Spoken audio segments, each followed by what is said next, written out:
Le Grand Matin Sud Radio, 7h-9h, Jean-Jacques Il est Bourdin. 8h25, merci d'être avec nous. Vous êtes là, Benjamin Glaise, pour repérer certaines curiosités, certaines déclarations qui font réagir. Oui, Benjamin. Effectivement. Oui. Sur Betaram. Et notamment, celle-ci, alors je vais vous faire écouter, ça fait énormément réagir sur les réseaux sociaux sur l'affaire Betaram. La ministre de la ville, Juliette Méadel, affirme, tenez, que l'ampleur que prend cette affaire serait téléguidée depuis l'étranger.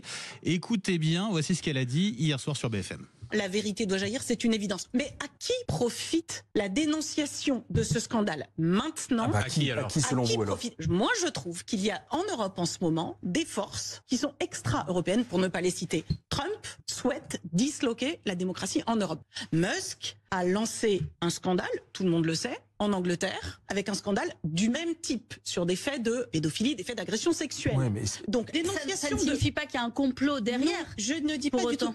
Non, c'est beaucoup plus subtil que ça. Mais est-ce que l'exploitation, maintenant, de ce scandale qui date d'il y a 35 ans, n'est pas téléguidée par l'idée de disloquer la démocratie française? Moi, je pense que oui. Alors voilà, vous l'avez bien entendu, pour la ministre Juliette Méadel, l'affaire Betaram serait exploitée, téléguidée par des forces extra-européennes, en l'occurrence américaines. Elle n'a pas la preuve de ce qu'elle avance, elle dit que c'est son intime conviction. vous voulez dire que cette affaire Betaram sortirait sciemment aujourd'hui? Oui, je n'en ai aucune. Attendez. Non, mais je n'en ai aucune preuve. Je trouve juste que ça. Je vous parle de mon intime conviction. Oui, bien sûr. Je vous parle en tant que citoyenne. Je ne parle pas en tant que ministre là. Vraiment. Je vous parle en mon nom, en nom d'élu local, si vous préférez. Je trouve ça curieux et je trouve qu'il y a une succession de scandales qui abîment profondément la démocratie. Le problème, c'est qu'elle est ministre. Oui, c'est ça. Oui, c'est tout le problème. Parce que avancer intime conviction, ça ne veut rien dire. On a des preuves, on n'en a pas. Moi, j'ai l'intime conviction que la vie extraterrestre existe, mais je ne sais pas, en fait. Je ne sais pas. Bon, d'accord. Bon, moi, j'ai l'intime conviction que l'affaire Betaram,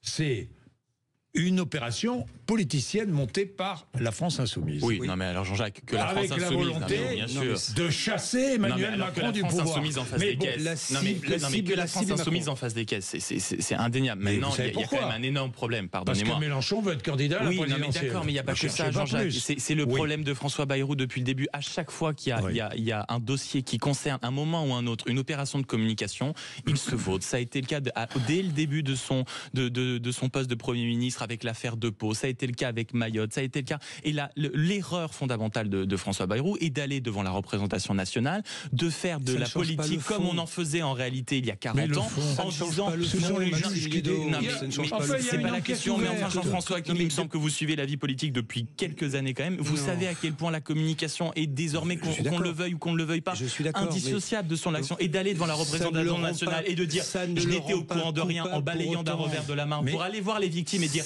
j'étais pas au courant. Mais d'ailleurs, quand j'ai quitté le ministère, j'ai diligenté une enquête. Ce n'est pas possible. Ensuite, qu'il y ait une récupération, qu'on qualifie ça de malaisante, pas de souci. Mais il y a un problème. Soyons clairs. D'abord, on ne condamne pas avant. Pour moi, c'est un principe. Tout le monde est d'accord. Il y a une enquête judiciaire ouverte. C'est l'enquête qui dira qui a menti ou qui n'a pas menti dans cette affaire. D'accord, Jean-Jacques. Non, mais Jean-Jacques, vous êtes occupé, excusez-moi, vous avez été au cœur de l'affaire Cahuzac. Quel a été le problème de Cahuzac? En plus, en effet, d'avoir des petits problèmes avec la fiscalité française. Le sujet, c'est que dès qu'il était devant vous, les yeux dans les yeux, le botox dans le front, pour le reprendre, le vrai sujet, c'est qu'il a menti. Il vous a menti à vous, il vous a menti devant les députés. On l'a appris après. Jean-Jacques, d'abord, il y a les révélations de Mediapart. Il vient chez vous, il nie. Là, le problème, et le problème de François Bayrou, c'est pas l'implication. Le problème, c'est que il va d'abord devant la représentation nationale en s'en mêlant lui-même les pinceaux. Je n'étais au courant de rien. Je vais voir les victimes. Et c'est vrai que j'ai diligenté une enquête. Si je peux placer un mot, ça fait des semaines que vous reprochez, Maxime Liédot, à François Bayrou d'être mauvais sur sa communication. Ça vous appartient, mais ça ne change pas le fond. C'est une opération de déstabilisation par un scandale, en l'occurrence sexuel, entre autres dans un établissement scolaire qui remonte à longtemps, pour tenter de déstabiliser, voire de faire tomber Bayrou, qu'on n'a pas réussi à faire tomber avec la censure sur le budget. Point. C'est une opération purement politique. Bien sûr, c'est évident. Et ça aurait pu être balayé d'un revers de main s'il avait été habile. Ça vous appartient. Mais pour moi, c'est pas le fond du sujet. Mais peut discuter à l'infini sur la communication de tel ou tel. Personne. Non mais personne, mais ça je suis d'accord. Non mais Jean-Jacques, pardon. Pourquoi on peut dire il n'était pas au courant? Pourquoi on en Personne parle non plus. Non mais pourquoi on en parle?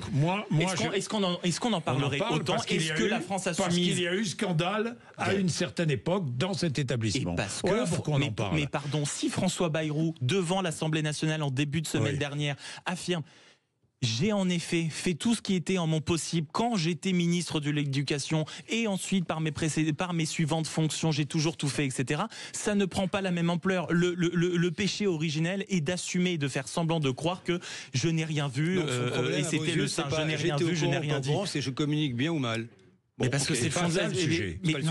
Bien sûr que si, le fond du sujet, c'est en plus cette affaire, elle aurait pu être traitée beaucoup moins médiatiquement et ça aurait pu éviter d'être une affaire politique si François Bayrou avait géré ça de manière un peu intelligente en termes de com. C'est tout. On en reparlera, évidemment. Il est quelle heure? 8h31. Le rappel des titres de l'actualité avec Laurie Leclerc. Laurie.